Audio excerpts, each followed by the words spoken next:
On the 10th of April 2019, the Event Horizon Telescope captured a direct image of a supermassive black hole found in the galactic core of Messier 87, presenting the first image of a black hole for further scientific investigation. The production of the Event Horizon image itself was a triumph of global scientific coordination, in which dozens of countries, hundreds of scientists, and a planetary-scale network of telescopes combined their data to reveal something previously unimaginable: humanity looking directly at the shadow of a black hole. 3 weeks later, the Syrian military, in alliance with Russia, Iran, and various regional proxies, launched the northwestern Syria offensive to further cement the hegemony of the Assad regime across opposition territories, furthering military violence, civilian casualties, systemic collapse, and global interventions of minor imperial powers across the Middle East. The same interconnected world that enabled the black hole discovery was also enabling and prolonging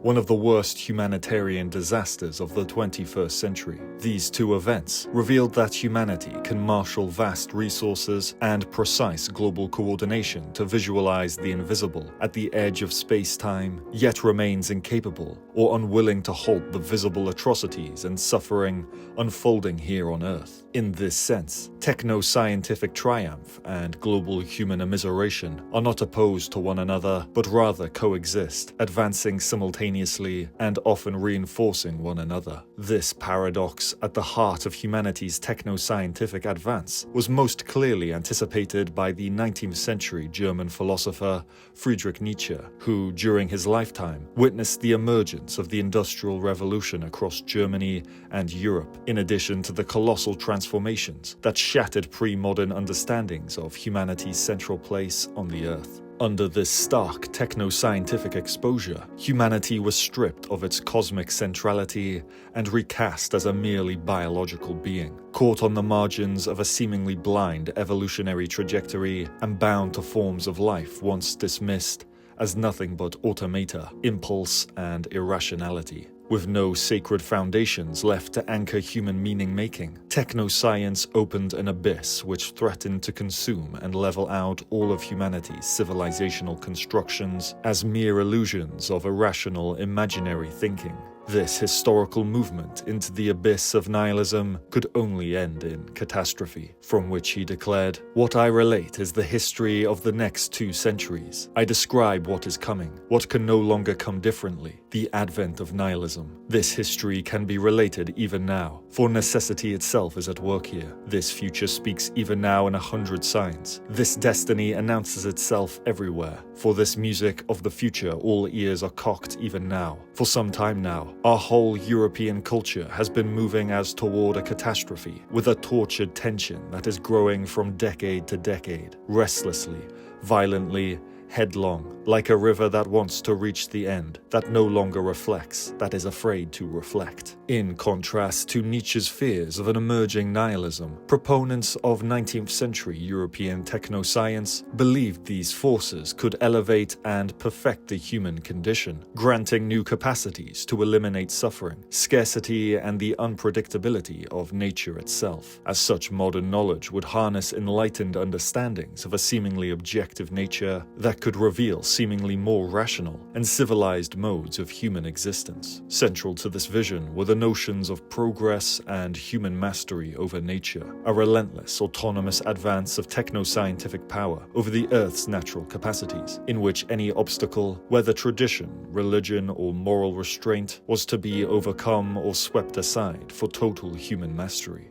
A defining pioneer of this movement was the 19th century French philosopher and mathematician Auguste Comte, who formulated the doctrine of positivism, which proclaimed that human knowledge progresses through successive stages, culminating in a mature, rational order where empirical science alone could seemingly provide the foundations for human social, political, and moral life. To consolidate this vision in the wake of traditional religious decline, Comte even proposed a religion of humanity, a secular faith that would sacralize modern science, progress, and altruism as the new transcendental pillar for collective human existence in a post-metaphysical society. Whilst Nietzsche himself admired many aspects of techno-scientific development, particularly the natural sciences, which offered unprecedented insights into the organic workings of life, from physiological drives to instincts and bodily health, he was acutely aware of its double-edged nature,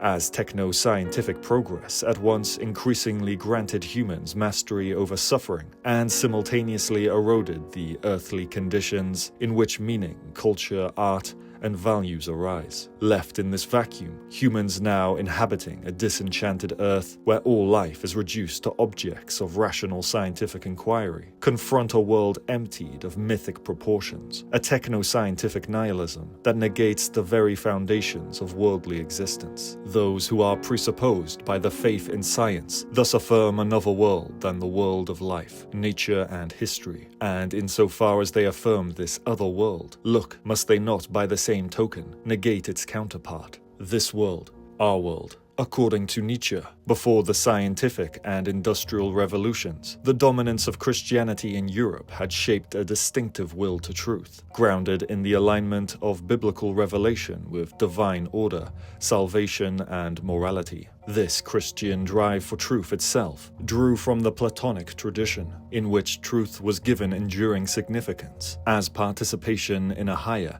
eternal realm. Knowledge thus became inseparable from the sacred order of God's will and creation, offering a teleological framework for understanding human existence and suffering on earth, where beliefs in soteriology and eschatology remained pivotal to human meaning. For Nietzsche, the modern secular faith in science inherited the same structure as the Christian will to truth, which was passed down to secular Europeans who pursued techno-science as if it were grounded in a higher order of knowledge and truth, closer to the Platonic Christian ideal of a celestial realm of forms. Additionally, whilst the advance of techno-science dismantled the pillars of religious authority, the turn toward utilitarian ideologies aimed at alleviating suffering for the masses reproduced the value system of Christian morality, in which the preservation of life, the minimization of suffering, and the universalization of pity-based compassion remained unquestioned as the highest values of human existence. Although Christian metaphysics was increasingly recognized as a human invention to be overcome and superseded, the Christian will to truth, or the drive to know, order, and perfect the world so as to obtain heavenly life after death, was sublimated into its secular form through the doctrines and pursuits of modern techno-science. In this sense, for Nietzsche,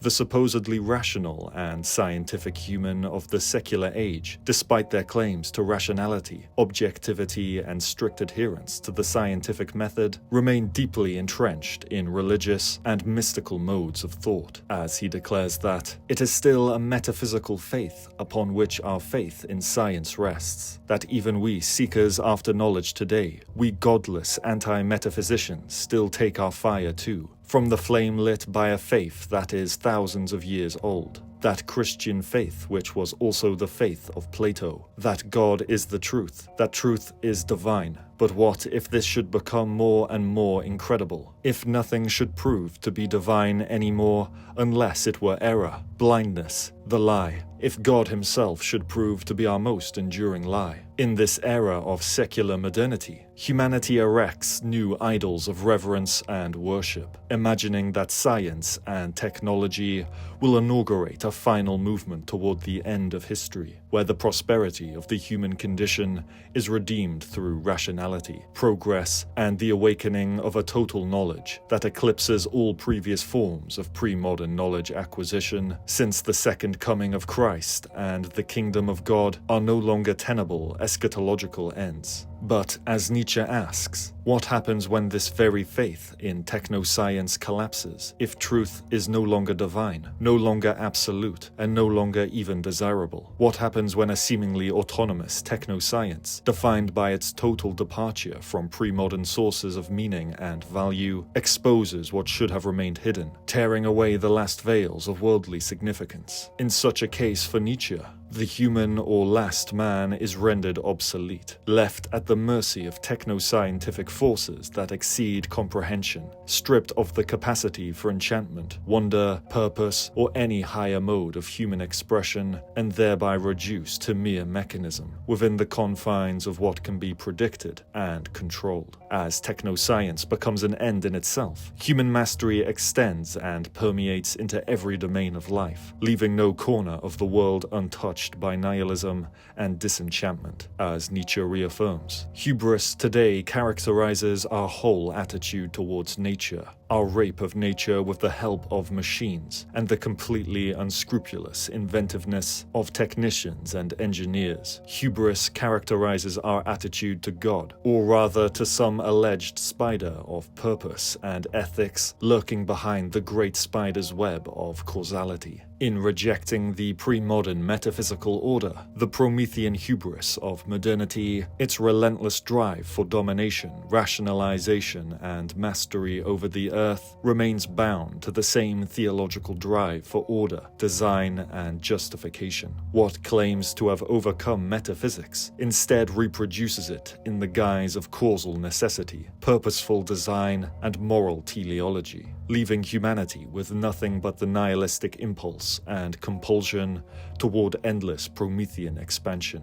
In recognizing the detrimental effects of Prometheanism and techno-scientific nihilism on the human condition, Nietzsche sought to counter this wave of modern decline through a radical re-evaluation of values. Central to this colossal task is the figure of the overman ideal, who embodies the earthly vitalism of the will to power by forging novel, life-affirming values that rupture with the genealogy of Christian morality and usher in a distinct civilizational trajectory. Moreover, the overman ideal reasserts an aesthetic cultural vitalism as the path beyond nihilism, cultivating a new aristocratic elite grounded in an inspirited psychophysiological health and attuned to the immanent cycles, rhythms, and forces of nature and the cosmos. In doing so, Nietzsche relocates the human sense of the divine, which is otherwise no longer tenable under secular modernity, into the immanent sphere of existence itself, as part of a mythic, vital, sensuous, and harmonious re-enchantment of the earth. Indeed, whereas the proliferation of industrial techno-science increasingly replaces the organic forces of earthly life with machinic assemblages and mechanized modes of human consciousness, the figure of Zarathustra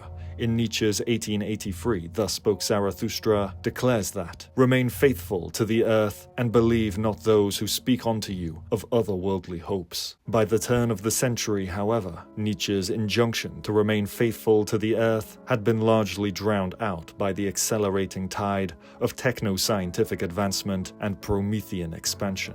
Breakthroughs in microbiology, antibiotics, and hygiene drastically reduced mortality and extended human life. The harnessing of electrical power and the increase of mechanized production generated new material abundance, raised standards of living, and reconfigured the reality of daily existence. Innovations such as the telephone, radio, cinema, aviation, and the automobile collapsed distances and radically transformed the human experience of time and space. This surge of discovery and invention cultivated a prevailing zeitgeist of techno-scientific optimism, in which progress itself was equated, almost axiomatically, with the improvement of the human condition. At the same time, however, the very advances in mechanized production that promised abundance and an end to scarcity also diminished human consciousness for the working masses, binding their conscious sense of reality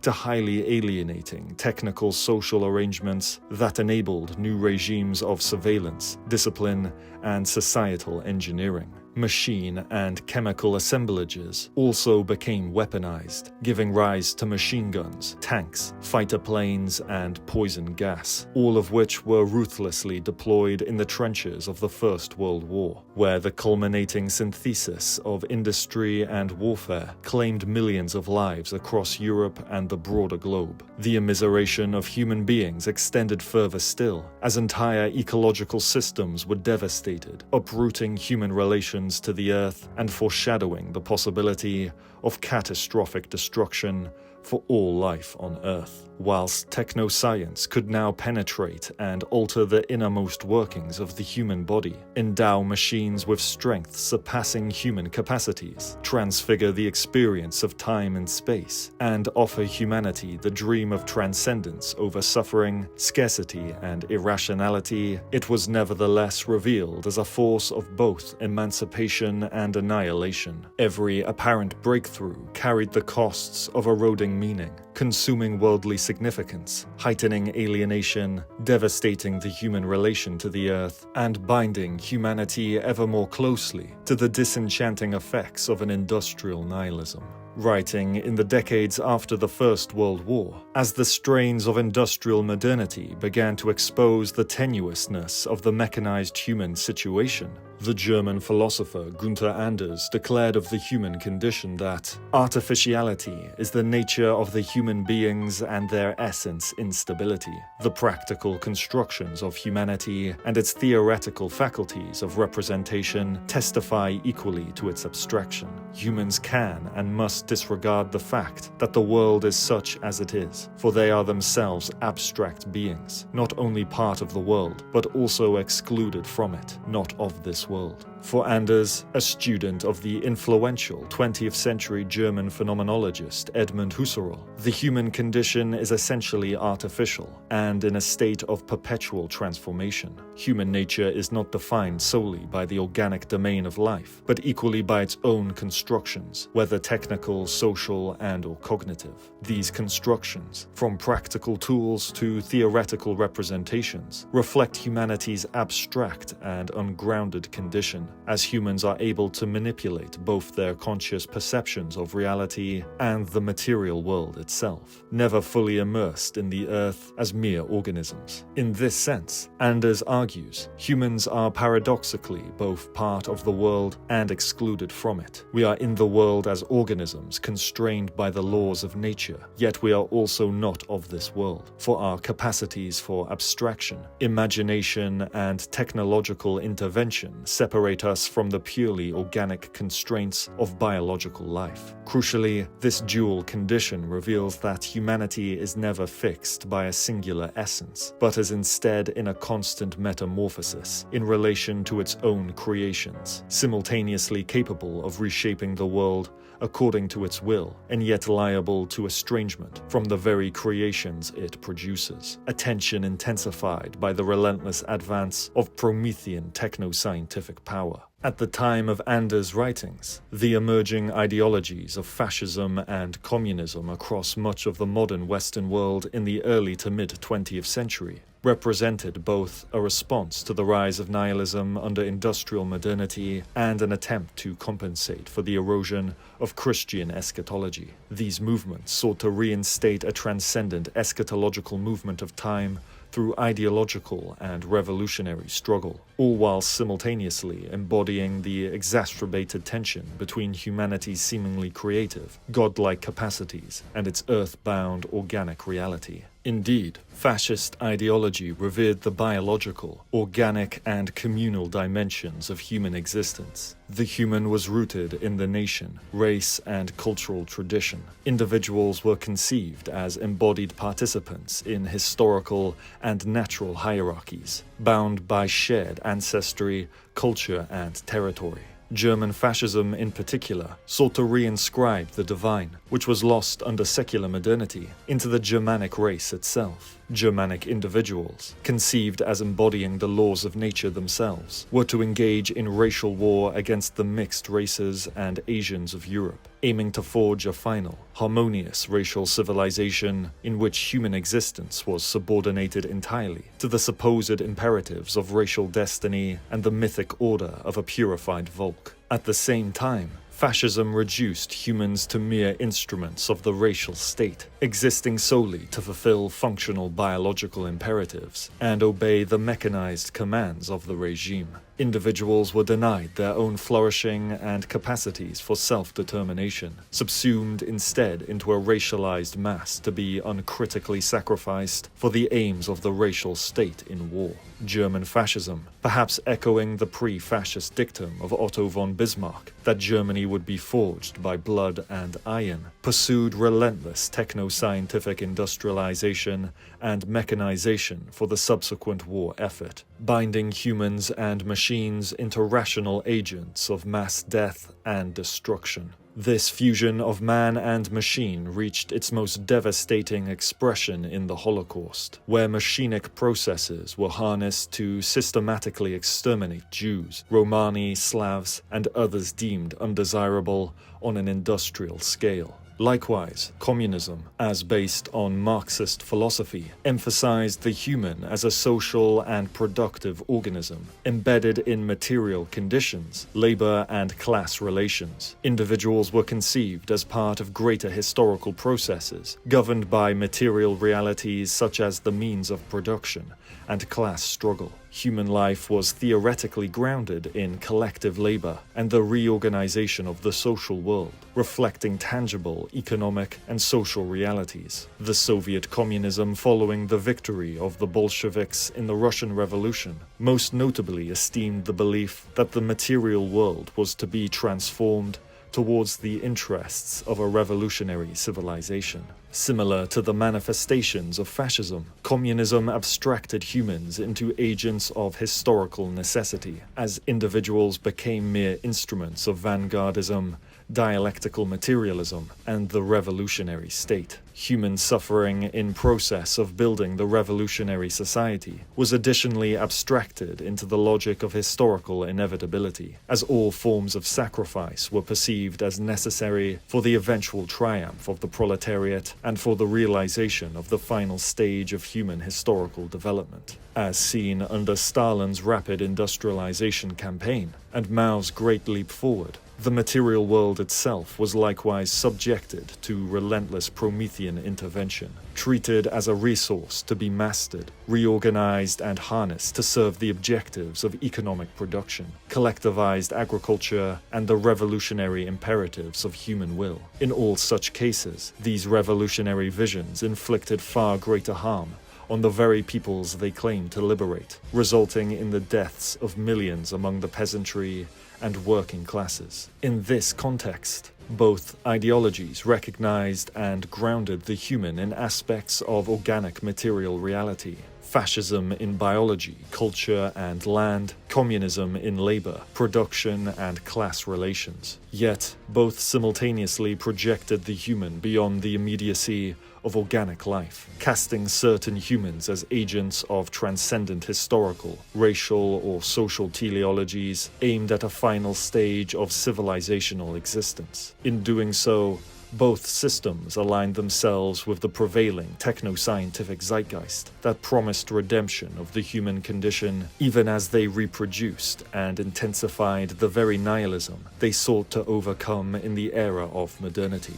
Crucially, from the perspective of Anders, humanity cannot simply remain a creature of the earth, nor can it fully inhabit its abstractions. It is torn between being bound to organic life and being estranged from it through its own conceptual and technical constructions. At the level of ideology, fascism and communism, in their attempts to resolve this tension, sacrificed millions of lives to sustain the abstract modern ideals of nature, history, destiny, and redemption. During this period of rising militant ideologies across the West, the German philosophers Max Horkheimer and Theodor Adorno, in attempting to understand the Promethean condition of humanity, diagnosed in their 1947 book, Dialectic of Enlightenment, that the very project of Enlightenment reason, which promised liberation from myth, superstition, and domination, had nevertheless contradicted itself, regressing into a new mythology of its own making. For Horkheimer and Adorno, The Enlightenment's quest to demystify the world through rational mastery, calculation, and technical control had not overcome myth, but repeated it in another form. The myth of progress, the myth of rational inevitability, the myth of total knowledge and human mastery. In this way, the Enlightenment unmasked itself as complicit in domination, since its rationality was never autonomous, but always tied to power, utility, and the instrumental subordination of both humans and nature. In reflecting on the mythic Promethean conditions of Enlightenment thought, Horkheimer and Adorno declare that myth becomes enlightenment and nature mere objectivity. Human beings purchase the increase in their power with estrangement from that over which it is exerted. Enlightenment stands in the same relationship to things as the dictator to human beings. He knows them to the extent that he can manipulate them. The man of science knows things to the extent that he can make them. Their in itself becomes for him. In their transformation, the essence of things is revealed as always the same, a substrate of domination. According to Horkheimer and Adorno, myth itself was the first form of enlightenment for humanity, a primordial attempt to make sense of the unknown by narrating order, causality, and meaning into the chaos of existence. Through myth, the world was explained, codified, ritualized, and enchanted, providing early humans with the foundation for cosmic dwelling, sense-making, and action in the material world. Yet, Horkheimer and Adorno argue that even in the modern secular era of Enlightenment rationality, myth never disappears, but rather it is transformed and concealed. The Enlightenment's claim to overcome myth through reason, science, and calculation simply conjured new myths that functioned in the same way as the old, offering a totalizing structure of worldly meaning to withstand the unpredictability of the earth and cosmos. In this sense, the Enlightenment remained bound to myth, revealing that myth was not merely a primitive remnant of the human past, but an enduring necessity of human existence, resurfacing even in modernity's most rational and scientific undertakings. Despite their divergent methods of interpreting the world and broader cosmos, myth, science, and even religion are each grounded in poiesis, the act of bringing forth what is otherwise concealed, of disclosing what lies beyond immediate appearance. Whether through symbolic narrative, rational inquiry, or faith, all three strive to transcend the limits of language, perception, and form.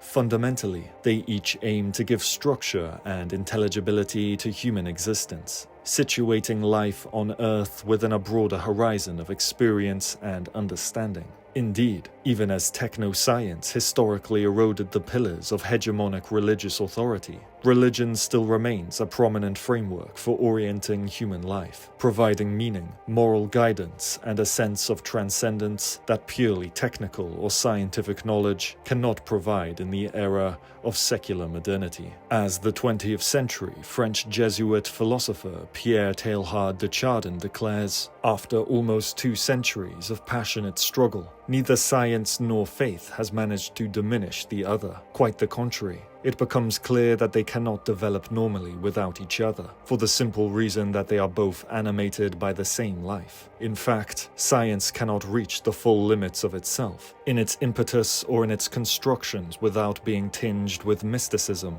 and charged with faith. For Teilhard de Chardin, science and faith are not opposites, but two interwoven expressions of the same fundamental human drive, as he argues that despite centuries of tension and conflict, neither domain has succeeded in abolishing or replacing the other. Instead, they are interdependent. Science, in its attempt to push beyond the limit of human perception and knowledge, inevitably takes on a quasi-religious or mystical character, whilst religion has often been enlivened by the discoveries and structures of science, usually becoming more secularized in the process itself. The intertwinement of science and religion is particularly evident in the institutions of medieval and Renaissance Europe, where Christian scholars within monasteries regarded the study of what was then called natural philosophy as a way of uncovering the order of divine creation. Similarly, in the medieval Islamic world, scholars pursued mathematics, astronomy, and geometry as pathways to experience closeness to the divine.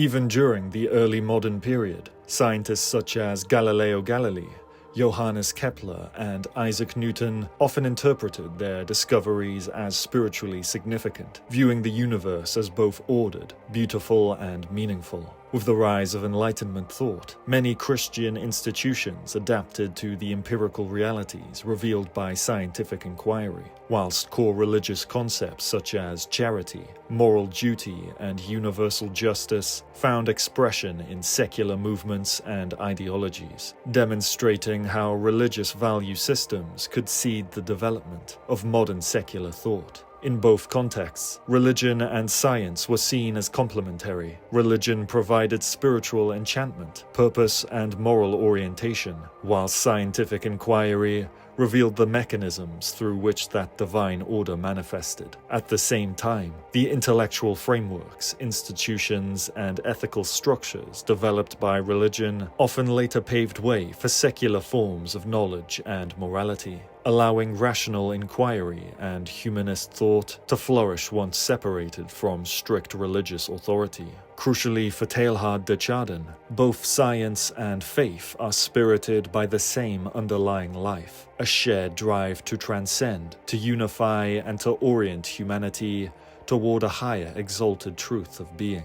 Disharmony between religion and science arises when either is transformed into a totalizing ideology and/or dogma, when science is wholly subordinated to religion, or religion wholly subordinated to science, leaving no space for a more balanced and relational reciprocation. In the 20th century, this subordination was exemplified in its most extreme form in the reign of techno-scientific ideologies under the fascist regimes of Nazi Germany and Imperial Japan. In Nazi Germany, Christianity, elements of Eastern esotericism, and revived Germanic pagan beliefs were selectively incorporated into and made to serve the imperial techno-scientific expansion of the German racial state. In Imperial Japan, Buddhism and Shintoism were similarly conscripted into the service of imperial expansion across Asia. Both regimes, in their modern rise to power, embodied the relentless drive of Promethean quasi-religious techno-science to forge new domains of human mastery over the earth. Yet, in their nihilistic and quasi-mystical pursuit of mastery, they returned to now disenchanted religious and spiritual traditions, instrumentalizing them as structural scaffolding to seemingly mystify and expand the domain of their techno-scientifically enthralled fascist ideologies. In these historical contexts, even as the forward march of techno-science sought to break from religious superstition and assert its own autonomous authority, its enduring quasi-religious character ultimately reverted it back toward the very foundations it had sought to leave behind.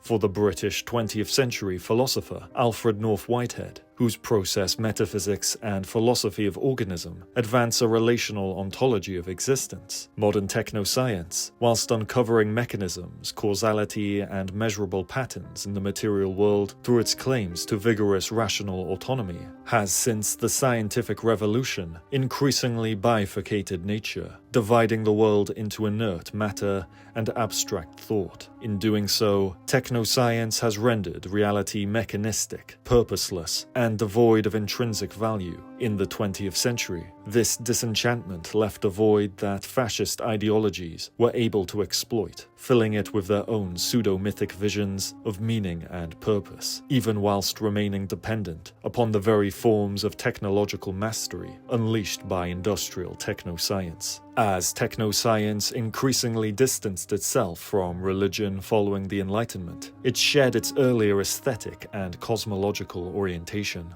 whilst modern science grew ever more precise in its capacity to describe and quantify reality. It proved unable to determine what is good, meaningful, or beautiful, further abstracting lived experience into measurable and quantifiable phenomena. Religion, by contrast, despite its entanglement with hierarchies of power, continued to sustain the multiplicity of human experience, weaving together emotion, imagination, ritual, and contemplation into a sacred grounding of existence, offering purpose, spiritual valuation, and a framework that integrated the finite with the infinite, the human with the cosmos. From the perspective of Whitehead's process-relational metaphysics, the re-enchantment of earthly existence and the overcoming of techno-scientific nihilism requires that the sciences reintegrate artistry, aesthetic valuation, and symbolic imagination into its broader composition of human life on Earth and within the cosmos. For Whitehead, this does not mean rejecting the scientific method, but rather rebalancing the sciences through an interchange with religion and spirituality, which preserve purposive, aesthetic, and moral ethical dimensions of existence. Human life, therefore, must be understood not as an isolated mechanism, but as an organic process, embedded in and interwoven with technological, ecological, social, and cosmic relations, all of which are imbued with experience, value, beauty, and potentiality. By moving beyond the mechanistic worldview toward one of dynamic interdependence, humanity appears not as the master of creation, but as one agential participant among many in the living artistry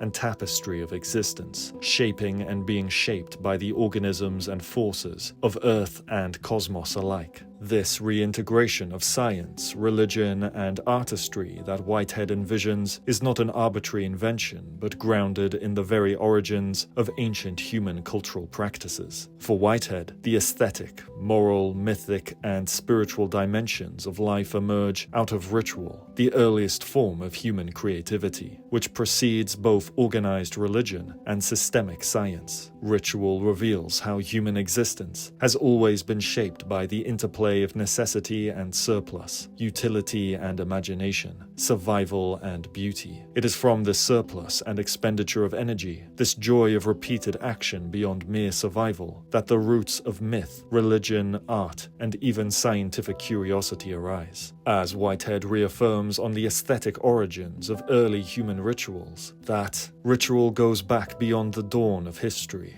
It can be discerned in the animals, in their individual habits, and still more in their collective evolutions. Ritual may be defined as the habitual performance of definite actions which have no direct relevance to the preservation of the physical organisms of the actors. Ritual is the primitive outcome of superfluous energy and leisure. It exemplifies the tendency of living bodies to repeat their own actions. Thus, the actions necessary in hunting for food or in other useful pursuits are repeated for their own sakes, and their repetition also repeats the joy of exercise and the emotion of success. Mankind became artists in ritual. Mankind was started upon its adventures of curiosity and of feeling. It is evident that, according to this account, religion and play have the same origin in ritual. For Whitehead, ritual embodies the primordial roots of human culture, arising from the overflow of life beyond mere necessity and shaped by surplus energy, repetition, and joy. Through these cyclical actions, early human practices, whether in hunting, gestures, collective movements, or mimicry of other organisms, gradually acquired aesthetic and symbolic dimensions, performed not only for survival, but also for their own sake. In doing so, they intensified experiential modes of existence, carrying emotional resonance, expressive value, and embodied intertwinement. Whitehead further links this expressive repetition to the animal world, where behaviors likewise assume repeated, ritualized forms of experience. Through this surplus of action and meaning, ritual became the foundation of both religion and play, the twin domains where imagination, creativity, and curiosity first opened up. In other words, Whitehead suggests that before there was formal science or organized religion, there was ritual as a bridge between necessity and freedom, survival and artistry, utility and meaning, and from it, the cultural adventures of humanity began. In this sense, Whitehead suggests that play is a foundational component of the human life world, not as a frivolous distraction, but as a generative force through which the human emerges and reveals a life world of possibilities in relation to the earth and cosmos. Play, in its most primordial form, is free, profuse, metamorphic, and open-ended. But when systematized and institutionalized over an extended period of historical time, its spontaneity hardened and merged into systems of power and hierarchy, as religious ritual play is codified into written dogma, binding its experiential qualities to priestly castes, hierarchical authority, and moral necessity, whilst the ritual wonder of science is similarly integrated into specialized hierarchical institutions and modulated into disciplined method, quantified measurement, and predictive control. What begins as joyous repetition disintegrates into totalizing ideologies, where play is no longer spontaneous and superfluous, but subordinated and disciplined to the service of hierarchical power structures. For the overcoming of totalizing techno-scientific nihilism in the era of modernity, Whitehead envisions a recomposition of science and religion, where the disciplined wonder of scientific inquiry is complemented by the aesthetic value, symbolic imagination, and purpose of insight preserved in religion. Only by way of this reassemblage can Promethean techno-scientific nihilism be confronted, and the fullness of the human experience in play and the wisdom inherent in the world itself be reawakened. As Whitehead validates, in religion, there is a wisdom in the nature of things, from which flow our direction of practice and our possibility of the theoretical analysis of fact. Religion insists that the world is a mutually adjusted disposition of things, issuing in value for its own sake. This is the very point that science is always forgetting. Crucially for Whitehead, the world and cosmos embody an intrinsic, ever-metamorphosing order and value, unfolding through varying degrees of experience and manifestations of beauty. This inherent order provides guidance for human action in harmony with the organic flows and cosmic rhythms of existence, offering the grounds for meaningful scientific inquiry and enables the transformation of the human condition within a larger process-relational organization of life. Material reality, therefore, is not a mere aggregation of isolated facts or mechanical laws, but a mutually adjusted, value-laden, interwoven system, blooming, flourishing, and evolving across the earth and throughout the universe. Indeed, for Whitehead, human existence and human becoming finds the foundations of the world in the aesthetic experience, rather than, as with Kant, in the cognitive and conceptive experience. All order is therefore aesthetic order, and the moral order is merely certain aspects of aesthetic order. The actual world is the outcome of the aesthetic order, and the aesthetic order is derived from the immanence of God. God, in Whitehead's metaphysics, is not to be confused with the moralizing creator deity of the Abrahamic traditions. Rather, according to Whitehead, God is an immanent force within the earth and cosmos, participating in the ongoing processes of reality and serving as the primordial source of aesthetic and experiential order. In this sense, God exists in a reciprocal relation with creation, sustaining possibilities for experience and value, whilst the actual world, in turn, contributes to God's own presence and creative becoming. Morality and ethics, therefore, arise as expressions of this aesthetic order, not as preordained laws imposed from above. The divine, at once within and transcendent, lures existence toward experience, beauty, harmony, and meaning, ensuring that reality is more than mechanistic fact or nihilistic void. In this way, the divine enables a re-enchantment of existence, where science and religion alike return to their grounding in aesthetic experience and the ongoing play of creation. In resonance with Nietzsche's diagnosis and overcoming of nihilism, who argued that life can only be justified aesthetically, that art, play, and creativity, in alignment with the forces of the will to power, are the means to affirm existence in the absence of transcendental guarantees. Whitehead's process-relational metaphysics offers a complementary but distinct path, whereas Nietzsche emphasizes the heroic act of creating values in the wake of God's death. Whitehead grounds the overcoming of nihilism in a more holistic metaphysical vision of reality itself, where the cosmos is already imbued with aesthetic order, experiential richness, and potentiality, whilst Nietzsche heralded the life-affirming capacities of a heroic overman elite to become the artists of a tragic existence and chaotic Dionysian universe. Whitehead sees life as already teeming with intrinsic value, lured by God, or perhaps in Nietzschean terms, by the will to power, toward experience, beauty,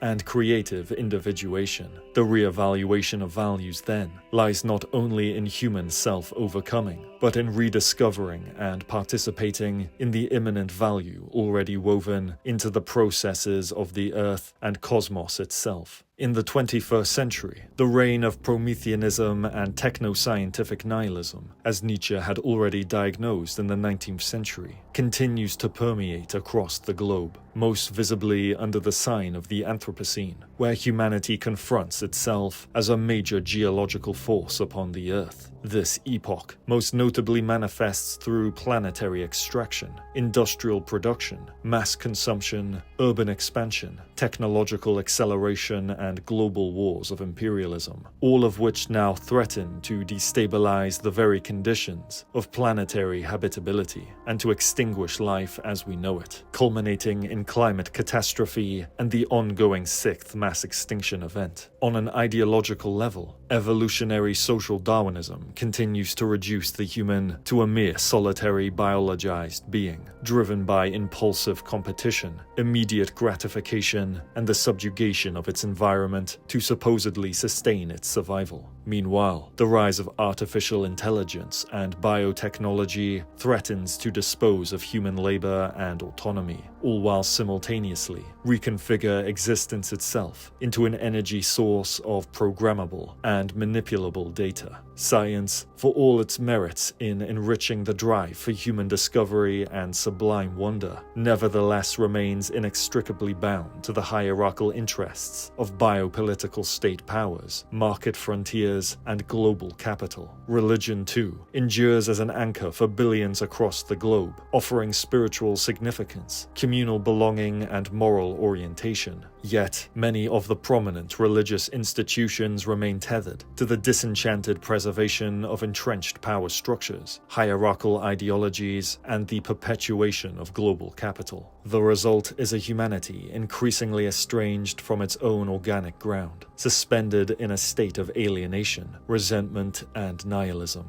As techniques transform human consciousness into hybrid and artificial forms to the benefit of techno-Promethean elites, the Promethean human will be increasingly lured into otherworldly yet seemingly perfected computational realities, virtual worlds of precision and simulation that promise mastery and transcendence, whilst accelerating human expendability and deepening the human separation from the earth. To counter this movement of global capital, a cosmopolitics of planetary re-evaluation is required, one that recognizes not only the dynamics of Marxist class struggle, but also the profound necessity of transforming humanity's relationship to the earth itself. This entails reawakening a sense of enchantment, sublimity, wonder, and responsibility, restoring the human capacity to dwell attentively within technical, ecological, and cosmic processes. Political and technological interventions must therefore be guided by an ethics of immanence, aesthetic sensibility, and relational harmony, in which human life is no longer measured solely by extraction, consumption, or efficiency, but by the flourishing of interconnected life and the cultivation of meaningful, aesthetically invigorating, and harmonious experiences. Ultimately, the challenge of the 21st century lies not only in confronting the destructive forces of global capital, but in grappling with the long-enduring consequences of Prometheanism and techno-scientific nihilism which have assisted its rise. The twin crises of climate change and the rise of artificial intelligence reveal the limits of knowledge, global power, and techno-scientific progress when divorced from ethical, aesthetic aesthetic and ecological foundations. By reintegrating artistry, ritual play, and relational sensibilities, drawing on both scientific insight and the enduring wisdom of religious and spiritual traditions, humanity can begin to restore a sense of wonder, purpose, and belonging. To dwell meaningfully on this planet, we must cultivate practices, institutions, architectures, and technologies that do not merely master or extract from the earth, but attune us to the mighty flows, rhythms, and forces of nature and the intrinsic value of life itself, transforming our alienation